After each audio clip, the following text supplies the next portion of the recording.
everyone, welcome to this week's Business Basics. Today I'm going to talk to you very basically about photography and taking photographs of your projects to share on your blogs and Facebook and other social media. I'm also going to talk a little bit about videos and also I'm going to talk a little bit about YouTube. So obviously this is a massive subject, which is why we said that we would only cover the basics with these. But what you'll find is along with this video there is a resource sheet. So as I mention things, I'll let you know if they're going to be on the resource sheet, and then you'll find the details there. So you don't need to make too many notes. The resource sheet should lead you to most of the places that I'm going to share with you. So I'm going to go through sort of photography first, and obviously some of it does overlap with regards to equipment and things like that. I would really recommend that you go back and watch Monica's Facebook Live Business Basics class, just because she did a fantastic job of showing what her setup is, and the setup for Facebook Lives is pretty much exactly the same as for taking videos. So if you haven't watched her Facebook Live class, then go back and watch that.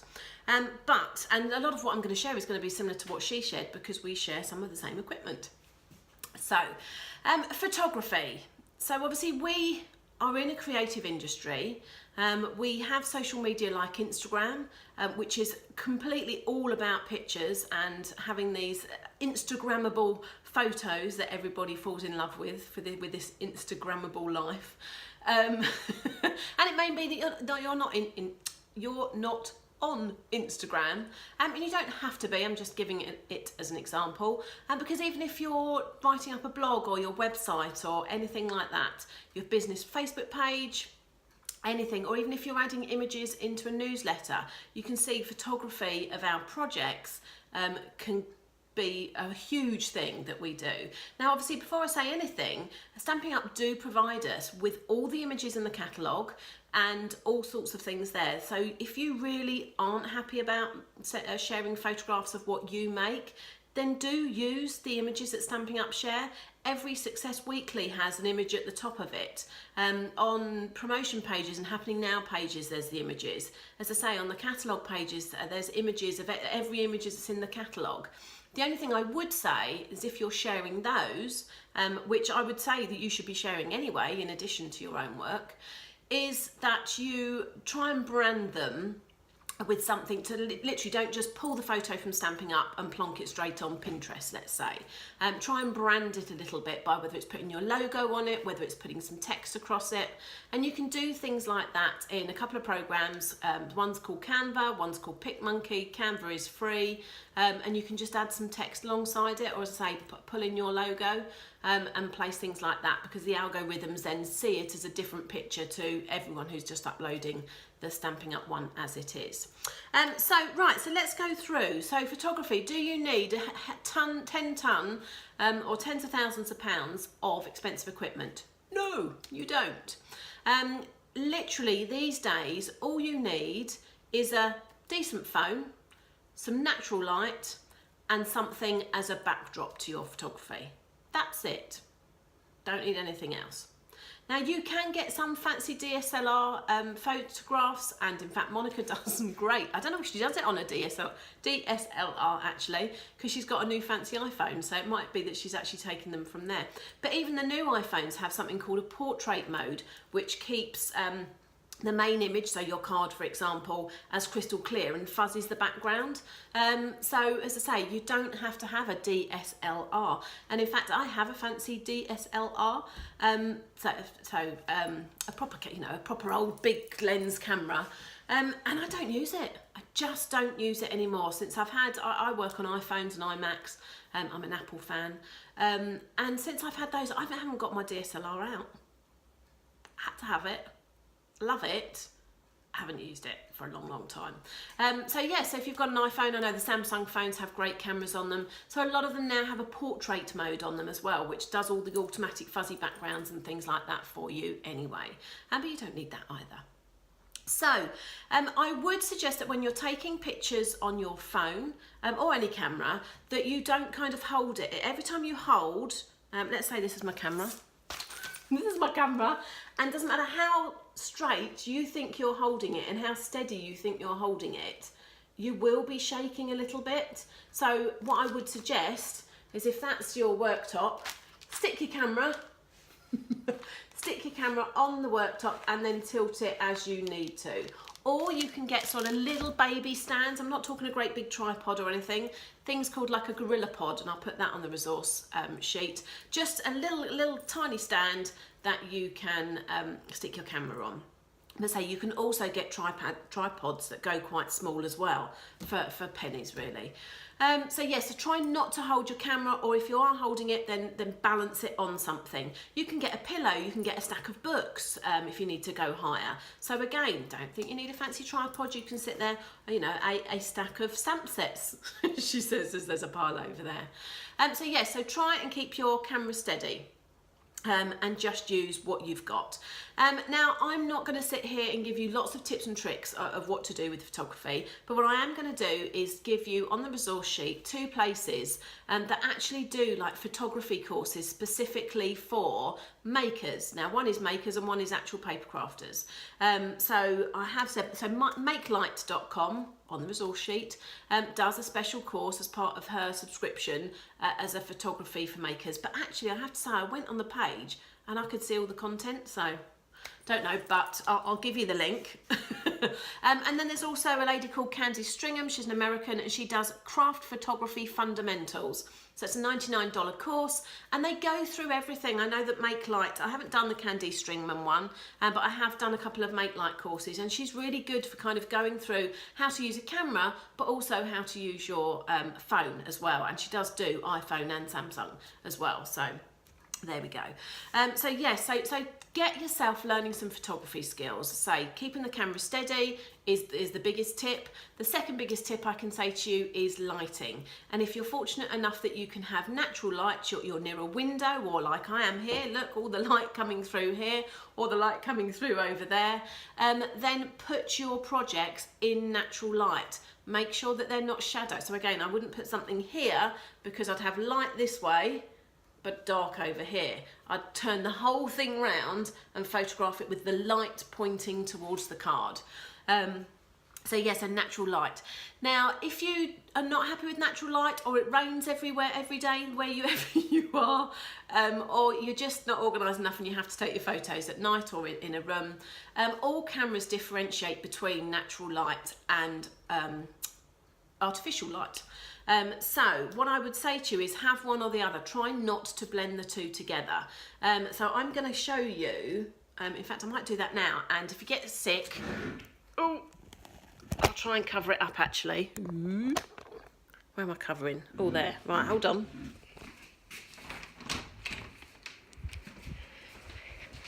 Oh, I now need to turn it around as well.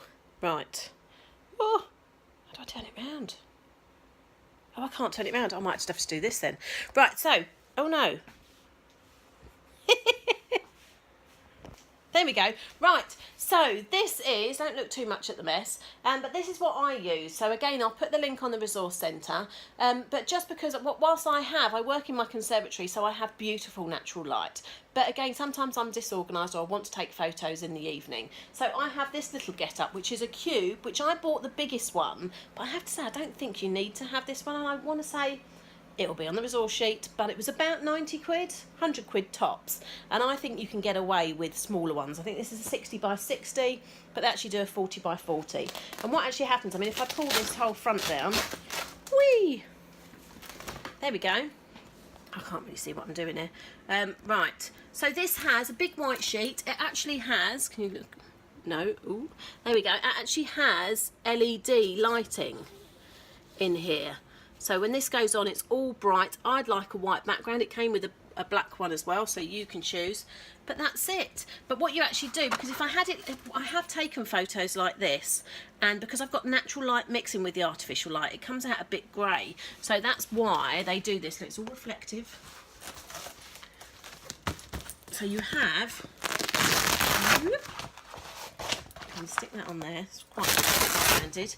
And then I take my photos through that gap there, and in fact it even has flat lays very Oh, try to wipe this side. So you can actually do photos from the top as well. Anyway, I hope that gives you an idea. So you can get something like that. Right, let's go back. Right, hold on.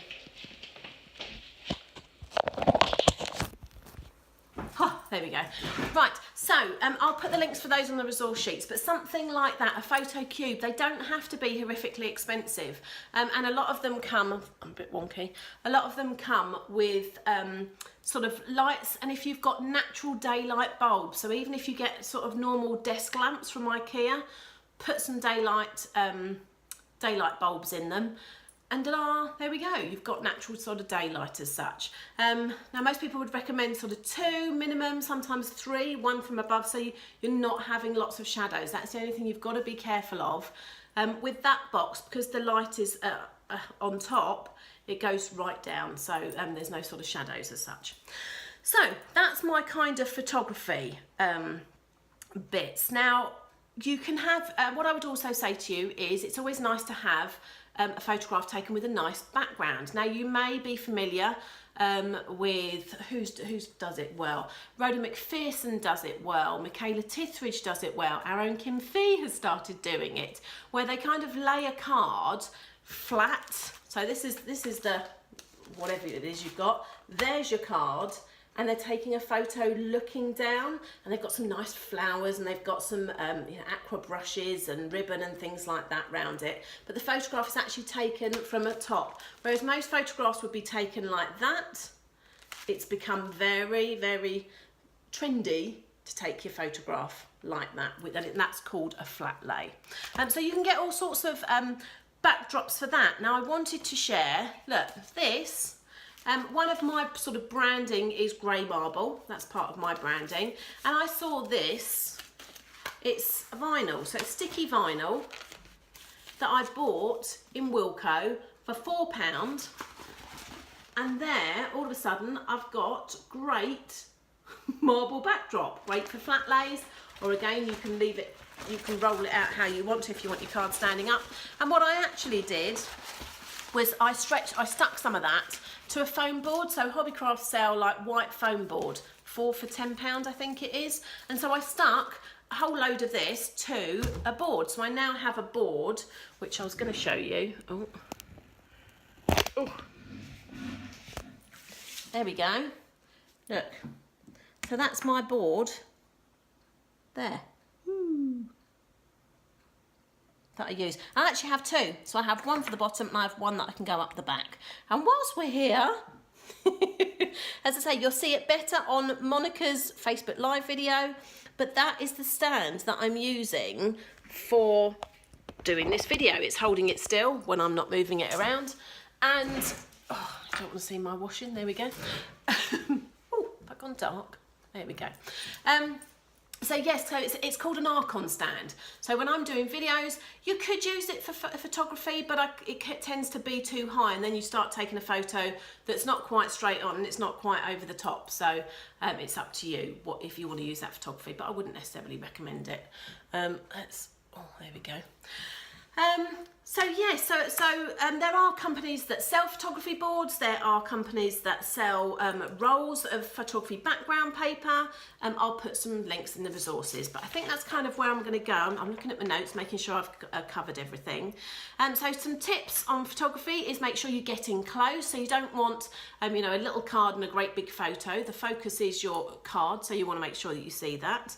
As I say, you can add some styling to them, make them look interesting. So not just have your card, but have some, whether it's flowers, whether it's ribbon if you've used that, maybe it's some sequins scattered across. That's always adds a bit of interest. Still make sure that your project is the main attraction though.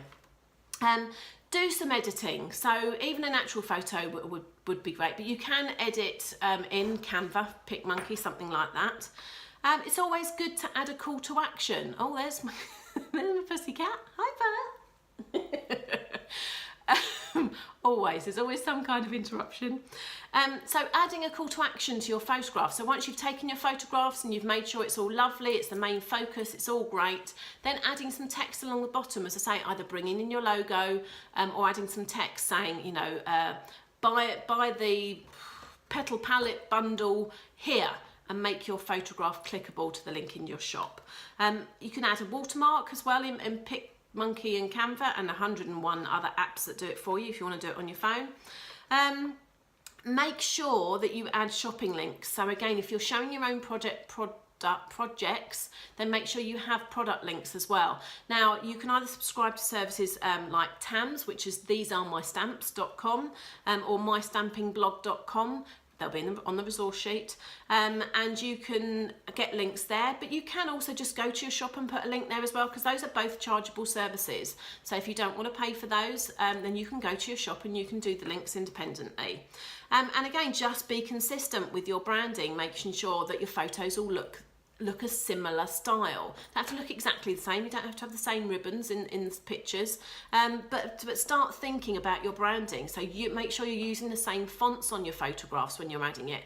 If you add a logo, make sure you add a logo all the time, preferably in the same place if you can. So it might be that you take a photograph and your card is in the sort of bottom 2/3 because you're going to put some text across the top third, whatever it is.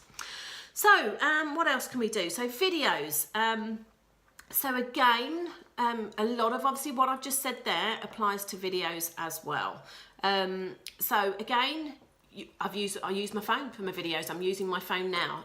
You can use a camcorder, you can use a DSLR, but it's entirely up to you. But these days, these cameras on phones are so far advanced now. You don't have to have expensive cameras. I've already said to you about the stand. Now this stand is an Archon stand. Now if you did see it, you can either have it pointing me or I can twist it and I can have it pointing down, showing my hands of what I'm doing. I also had on it, I don't know if you saw it or not, a little contraption that holds an iPad as well. So Monica does amazing Facebook Lives where she's switching between the two. And again, if you didn't want to do lots of editing, you could have, what she suggested was one camera, so I could have my iPad looking at me and filming me, and I could have my phone on the end pointing down, and I could just switch from one to the other of me doing that. It's quite easy to edit that in post-editing if you wanted to, but again, sometimes you don't want to, but be aware that the switcher software is chargeable, and obviously you need 2 devices, and you may not have 2 devices. So what else have we got to say? So this stand is the Archon stand. Again, lighting, same tips again. If you can do natural lighting, perfect. Sit by a window, open a back door, whatever it is. Go out in the garden in the summer, but you don't want the light too bright. And again, think about the backdrops that you're doing. Are you on grid paper? Are you on a rubber mat? Do you want to do it on your grey marble backdrop? Just think about it. Also, making sure that if you are, what else have I got to do? Yeah, so video tips are: work out who your ideal customer is and your style. We say this time and time again, really everyone's customer isn't everyone that crafts necessarily.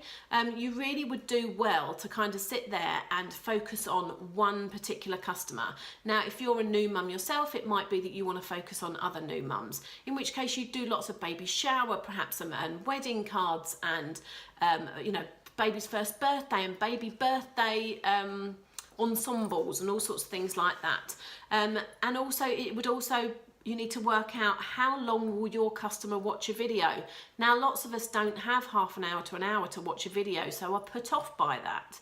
But you've also got others who are sitting at home alone all day and actually watching hour-long videos, which is step by step because they're new and you're showing them every single step along the way, works as well. So you need to work out what your style is. What do you like doing? Do you like showing every single step? Or do you do a kind of Blue Peter style where you say, right, I'm going to colour in this flower here, and you start showing people how to colour it, but then you throw that one away and you whip in one where it's already finished. So you're cutting down the time. I mean, Mary Fish is a great example. She does 1 minute to wow videos. They're never 1 minute, but they're no more really than a couple of minutes. So it's up to you which style you want to have. Both work. What do you like? What does your ideal customer like? Tips are: try and complete the videos in one take, just because there's less post-processing. So it means that you've got to faff around with it less afterwards. So if you can sit there and do this like I am, then that's the best thing to do. And actually, don't worry too much about mistakes. You know, I just sat there and I could crop out the fact that the cat's just walked in, but it's no big deal. This is real life, and people like to see real life. They like to see that even though we are the professionals, we do make mistakes, and actually sometimes they like to see how you rectify the mistakes. So yes, so don't sit there and think it has to be, you know, ITV standard. Make sure your hands and nails look nice, because you know, especially if your hands are on view, they don't have to be painted, but you don't want grubby nails. So just make sure, but a bit of hand cream and nice looking nails. Be consistent. So if you've got any intros or outros, they're the little bit that plays at the beginning. I have one, it's just kind of my logo and a bit of music for, I think, 9 seconds that comes in beforehand. And think about what you're using at the end of a video. There is an option on YouTube, which I'll show you in a second, that are called end screens, and you can have your own end screen at the end of each video, or you can have an outro, like an intro video. You have an outro video as well, which might say, you know, thank you for watching this video. If you'd like to subscribe, tick below to subscribe. You should always try and include call to actions in your videos. So again, just don't forget to go to my shop and purchase this petal palette stamp set. If you've liked this video, give it a thumbs up. If you don't already subscribe to my channel. Are you on my mailing list? Do you get my free tutorial that I give away? Go and sign up here. You can have all these things either typed or make sure that you're saying them. What else? Again, you can have shopping links in your video description. So again, Tams and My Stamping Buddy, you can do these quite easily. Or again, if you don't want to pay for those services, you can just add the links of each product in there as well. Make sure that make sure that you prep ahead Blue Peter style. Okay. So I know this is rushing. I have to keep this video reasonably short, and I haven't even looked at YouTube yet. So I'm going to stop this here, and then I'm going to well, you don't know I'm going to stop it because it's going to go right on. But we're going to go into a little bit of YouTube as well. So I'll see you in a minute on YouTube.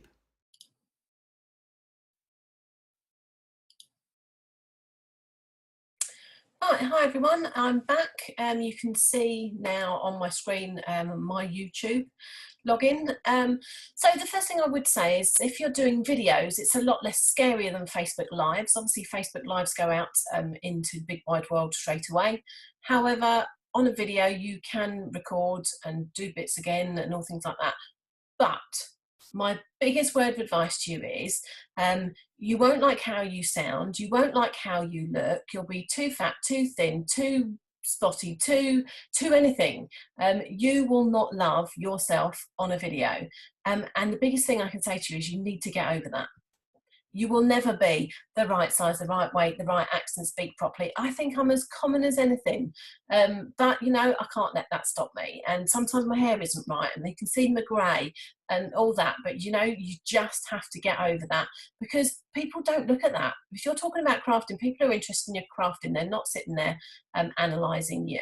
So that's my first advice to you is, recordings are easier because they don't go out straight away, but don't wait until this, until that, until this, until that, because you'll never get started. So I'm literally going to spend a sort of few minutes on YouTube. YouTube is the second biggest search engine after Google. So when people are looking at how to do things, like how to make this card and how to do that technique, YouTube is the second place that people will come. And yeah, it's obviously it's a platform for videos.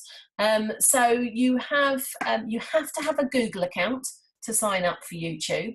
So if you go into, in fact, I was just gonna, no, not that one.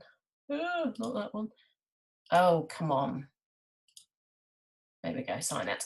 Right, so this is how you would see if you're not signed in, and you literally go in and sign in. And if you're not, so this will go and choose an account. Now I've got a Google account set up, but if you haven't got anything, they won't give you an option there. So I'm just going to click on me. So you need to set up that Google account if you don't have one. I think most people do have them these days. Oh, hang on, always put the wrong password in. So logging on as me, so I can subscribe to other people. So let's have a look. Let's go and find Monica Gale. Oh, not Monica Galetti. So there we go. So Monica's channel there and go on. Now I've actually subscribed to her, but if that didn't say that there, I'd have a subscribe button that I could do. We can see Monica's videos that she's put up there, and if we wanted to subscribe, so subscribing to someone's channel means that when they upload a video you get a little notification from YouTube. And I've got a few subscriptions down here.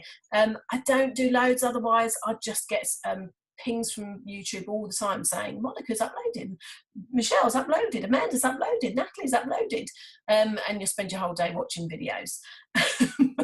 But let's go back to me. So this is me logged on my channel.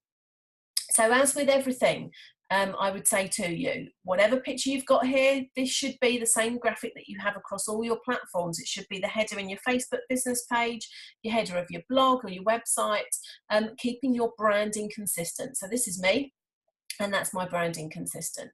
And I've got a few options. Most things I want to do are all up here. So you can, all sorts of things, we're not going to go into it. And these are some of the, go away. Let's close that down.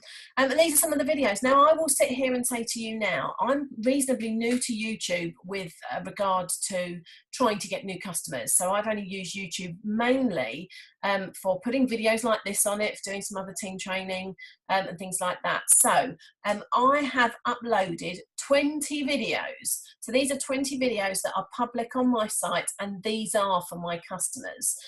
So if we go along here, so go on to videos, then there's my 20.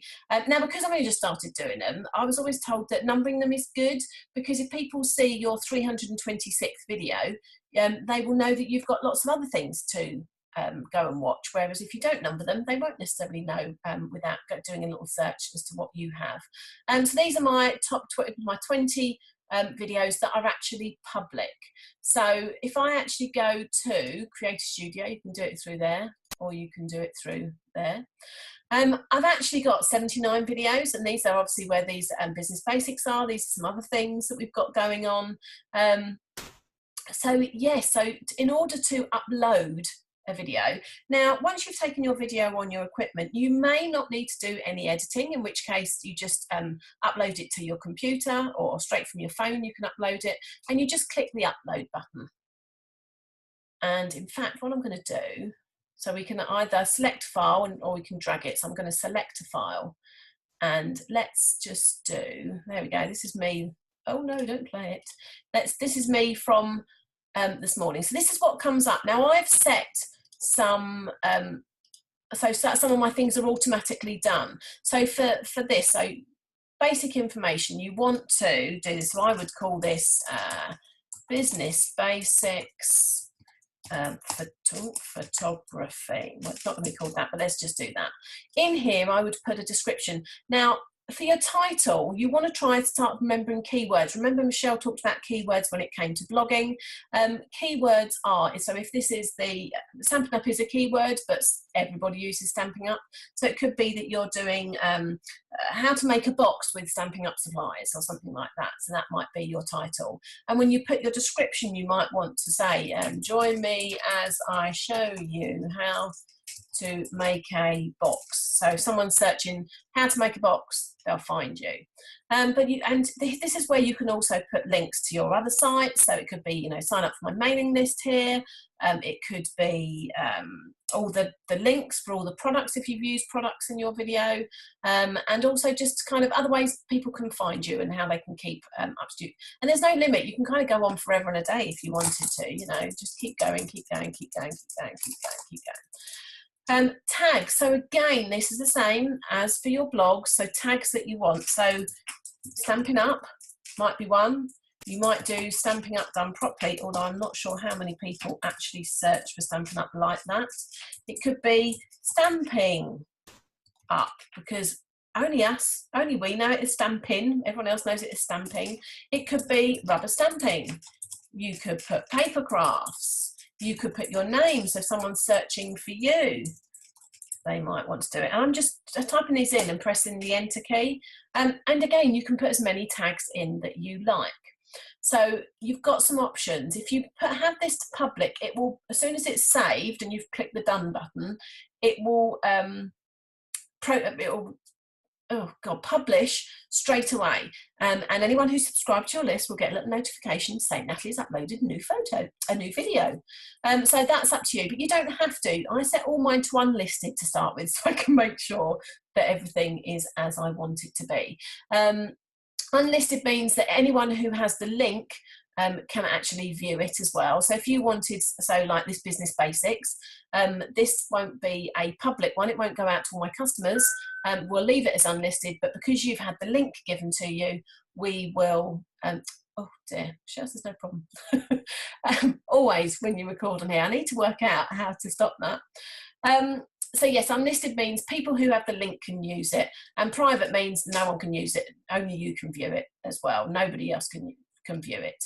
And it already says here, your video will be live at, so it already gives me the link that it's going to be live at, and it's going to come up with a thumbnail. Thumbnail is just a little picture, and it could be absolutely fine, and I might want to use that as the thumbnail. Or it might be that actually I look like I've got my mouth wide open and my eyes shut, so I'd like to pick another one. This is also where if you see other demonstrators and all their videos look the same, so they might have a title on the left-hand side and the project on the right-hand side, what they've done is they've done an image and they've put it in Canva or PicMonkey, and they've just kind of done a little picture, if you like. So the photo on the left-hand side, text on the left-hand side, saved it as an image, and then you can upload a customized thumbnail there. And you can add more videos at a time. You can also, I've got to see, what's it going to do? Dun, dun, dun, dun, dun. Oh, it might not do it because I'm uploading at the moment. So you can go in and you can edit. So what are the edits that you can do to this? So you can obviously change the description, like I said, and your description, but you can do lots of other things as well. So let's pick one I've already done. So let's do basic Monica's selling and upselling.